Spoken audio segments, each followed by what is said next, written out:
Hello and welcome to another Watercolour Wednesday with me, Rebecca Jarman. In today's class I'm going to be showing you how to paint this pretty still life painting. Tape down your watercolour paper to a board. You need to transfer the outline of the image using the reference image provided. You'll find a link below in the description to download the free PDF that I've included. And just trace the basic outline of the flowers and the vase onto your watercolour paper. I'm going to be using 3 brushes today, a number 4, a number 8 and a number 10 round brush. I've got a piece of kitchen paper and also a putty rubber. You'll also need a water pot, one for cleaning your brush and one to keep clean. A pipette's really useful too. And a scrap piece of watercolour paper to test your colours on. So once you're ready, we're going to get started by mixing a background colour. And for this, we're going to be using Payne's Grey. So I'm just taking my number 4 brush and I'm activating the paint in my palette and moving it across to the little pot of water that I've just put down. So keep applying more paint until you're happy with the shade that you've got. So it looks really dark in the palette, but actually if you test it on the paper and drag it around, you can see that it's quite pale. So just keep applying more paint until you're happy with the colour.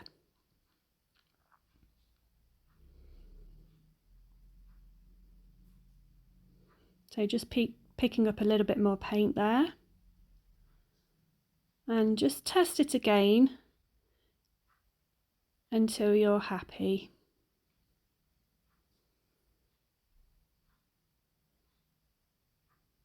So there we have a slightly darker Payne's Grey mixed.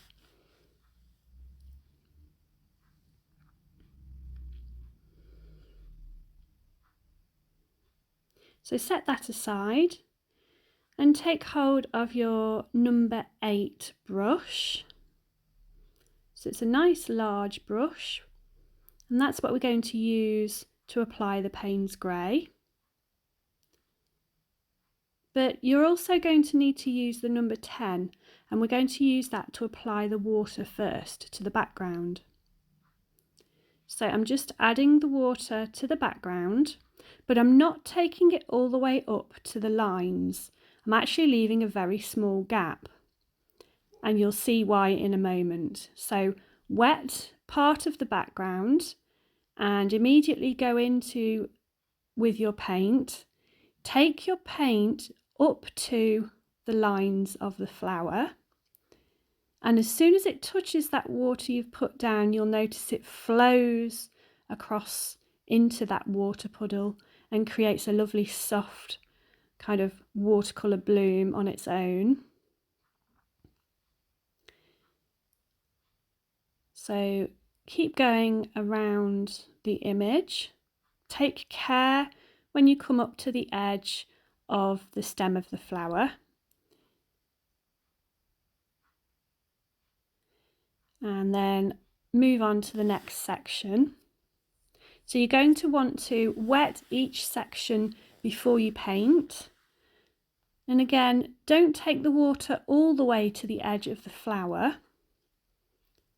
Leave a little gap. And what that does is that when you take the paint up to the edge of the flower with your paintbrush, the one with the Payne's Grey on it, you'll get a nice crisp edge. So just adding more Payne's Grey down the side of the vase here.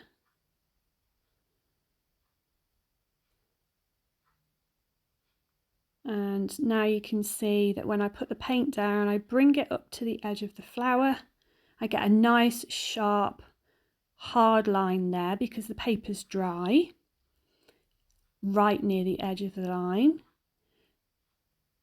And in this section I haven't wet it because it's a very small area, so I'm just painting on the dry paper here in between the 2 flowers.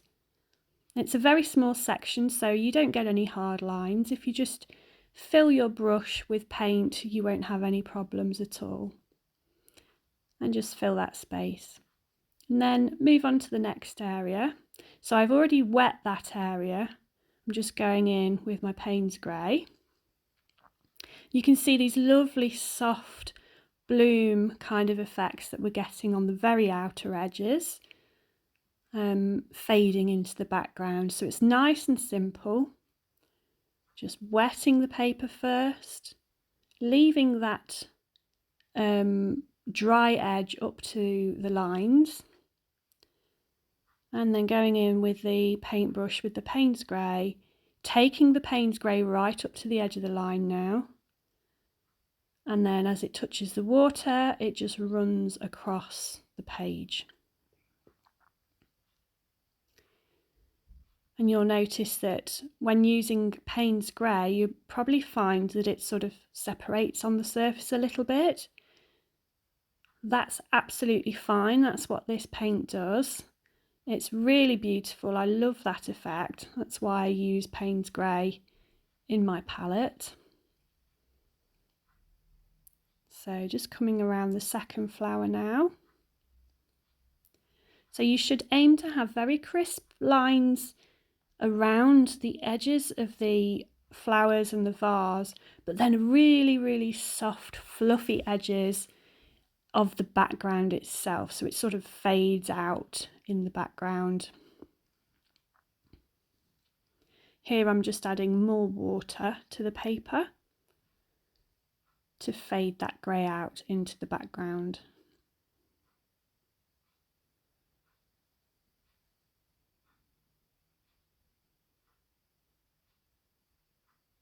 Move your board around just to make things easier for yourself. So you can see the paper's wet there, you can see it shining on the surface, the water, and as soon as you put the grey paint into that water, it wants to travel across the page.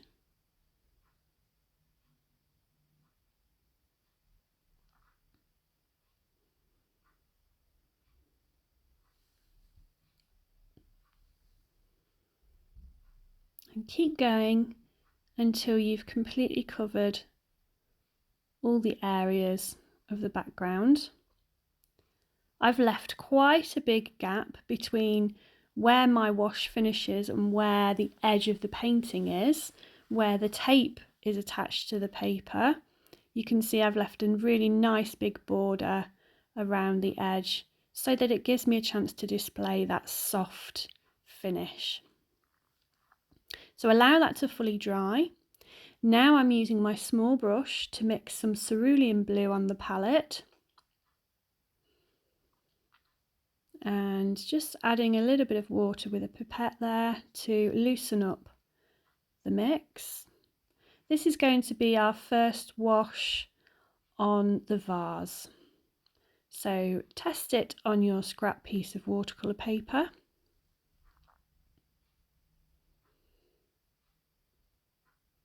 Make sure to spread it out so you can clearly see the colour and how the light of the paper shines through, and then check it against the printout of the reference photo. And when you're happy, set aside your palette, and again I'm going to wet the paper first. So using the number 10 brush, I'm going to apply some water to the vase. This time I'm carefully spreading the water out. I'm being really methodical. I'm taking care at the edges of the vase, and I'm methodically spreading out that water, making sure there's no puddles and that there's an even coat of water on the entire surface of the vase. This way, when we paint with the cerulean blue, we'll get an even coverage, we'll get a nice flat wash across the surface of the vase. So ensure that there's no dry areas. You can check this by looking from the side at an angle. You should have a nice soft sheen to the paper. Or you can tilt your board a little bit and check that you've not missed anywhere. Now I'm taking my number 8 round brush, and that's what I'm going to use to apply the cerulean blue. So pop it down on the vase, start from the top and work your way around the vase from top to bottom. Because I'm using a nice big brush, it holds a lot of paint, so I can cover quite a large area with one application of paint, and then go back to the palette when I need to top that paint up. So you can see I'm smoothing out as I go, making sure I haven't got any big puddles of paint anywhere. It's a nice even wash.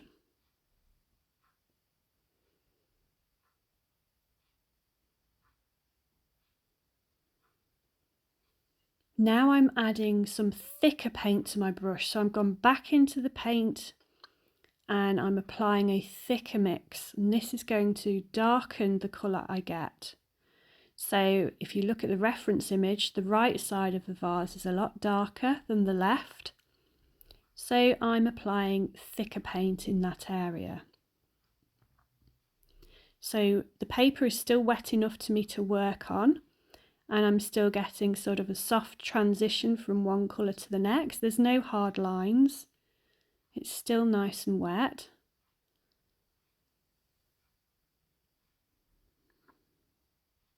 And once you're happy you've got that blue down, you can take the small brush, a number 4 brush, and start lifting out highlights by using a clean, damp brush, sweeping across that blue paint and lifting it off with the bristles and wiping off that excess paint onto your kitchen paper. You might need to do this a few times to lift it enough that you can see the highlights on the vase. And slowly that blue wash is beginning to dry. So there's another little highlight right at the top. And once you're happy, just allow that to dry.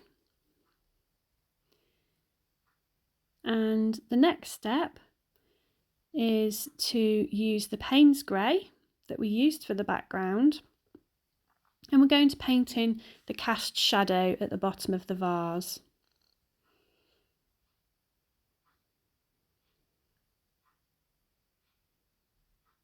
So I'm going to use my small brush, that's the number 4 round brush, to apply this paint. Just activate the paint again on your palette. Hopefully you've still got a little bit left over. If not, then mix up a bit more paint. And then I'm painting straight onto dry paper, starting at the very edge of the vase and dragging the paint out in a horizontal motion.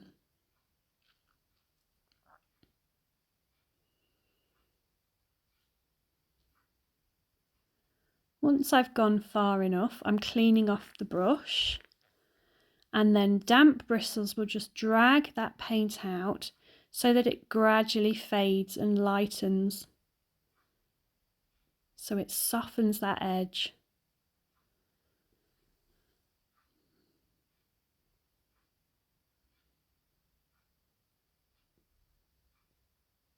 Now looking at the shadow on the right side of the vase, going to go back into the Payne's grey paint with the number 4 brush and really simply just making a sweeping motion down the side of the brush, down the side of the vase, one clean sweep and then a second just to thicken it.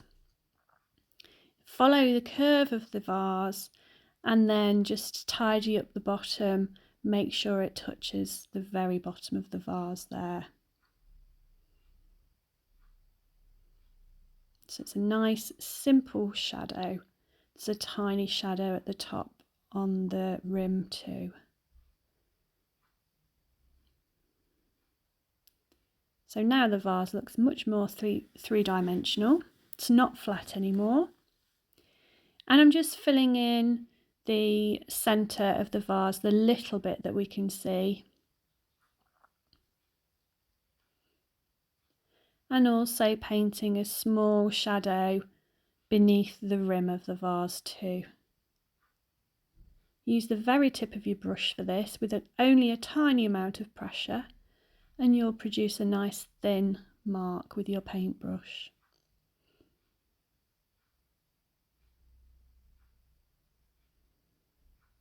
Okay, so moving on, again allow everything to dry. This time we're picking up some lemon yellow paint with my number 4 brush and popping it down on the palette.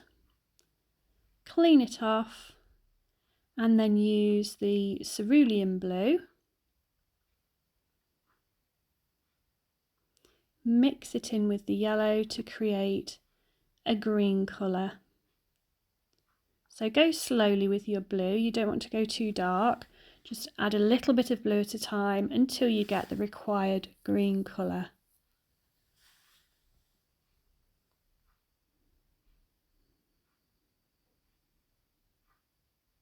So test it out on your tester strip.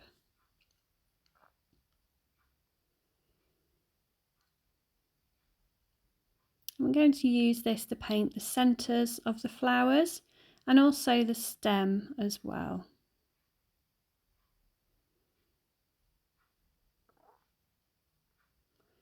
So I'm painting in the centre of the top flower, but I'm stopping just before I reach the line that I've drawn. That way I can use my putty rubber later to rub away that pencil mark. And the same again in the centre of the second flower. And I'm just using actually a dabbing motion to apply a little more paint to sort of create a bit of a puddle there so it's a little darker in the centre. So I'm mixing more yellow into that green now, so it's a much lighter yellow, green colour. And I'm going to paint some of the yellow-green on the flower bud. Use that same colour then to drag down that stem. So again, this is painted on dry paper. And you can paint in the second stem in exactly the same way. So keeping it nice and simple. So this is where I'm going to use the putty rubber to erase some of the pencil marks. So you can erase any visible pencil marks from the edges of your white flowers.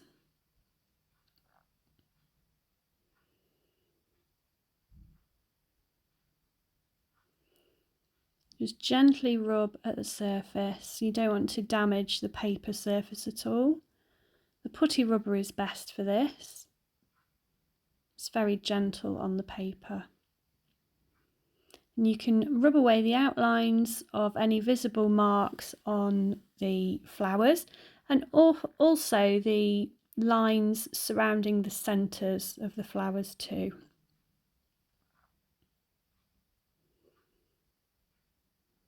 Make sure those centres are dry first.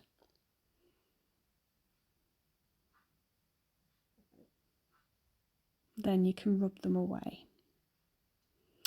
Okay, so moving on to the next step, we're going to look at the sort of the yellow surrounding the centre of the flower there.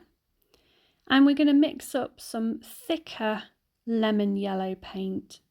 So with a clean brush, I'm using the number 4 again, so I can sort of get that detail in. And you're just dabbing down, tapping down on the surface of the paper where you can see that lovely yellow colour.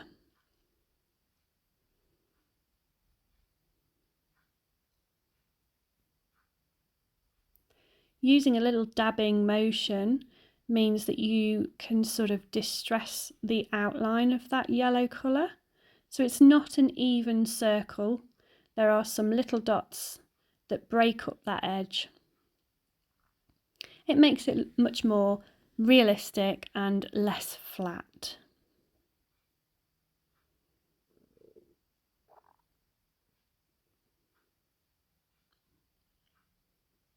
So once that has dried, we're taking some of the Payne's grey from before, but I've added more water to it this time to make it much, much lighter.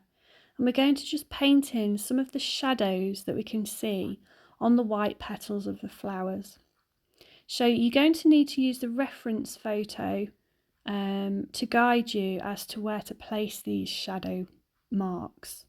And use your number 4 brush, pop the paint down, and then use the same brush but with clean water on it to soften those paint edges. So the Payne's grey paint should gradually fade.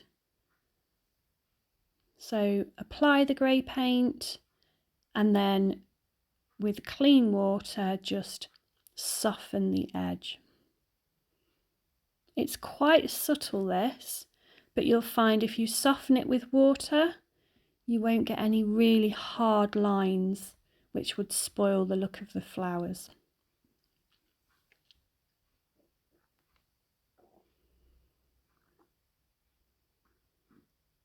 And just continue looking around the flowers and seeing where those darker shades are.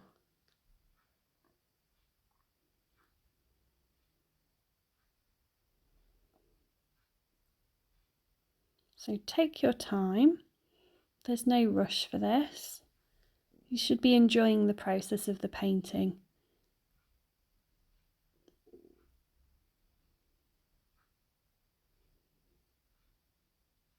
So you can see I'm now applying a bit of clean water to those edges and softening the lines.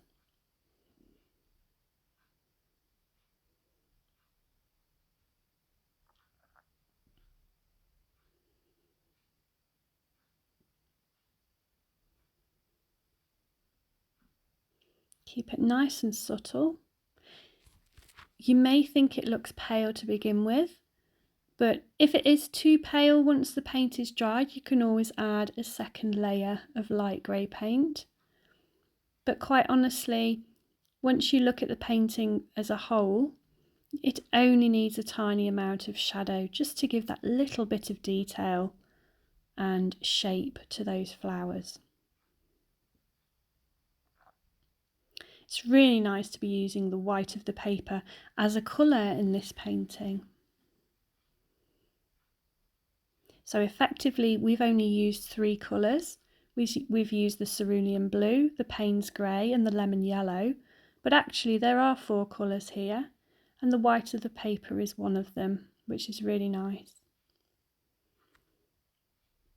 So now I'm just filling in a few very pale lemon sections that are just on the outside of the green centres.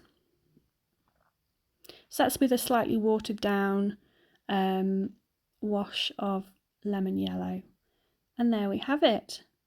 That's the final painting. I hope you've enjoyed it. And I'll see you again next week for another Watercolour Wednesday. Take care and check out this next tutorial. I think you'll really enjoy it.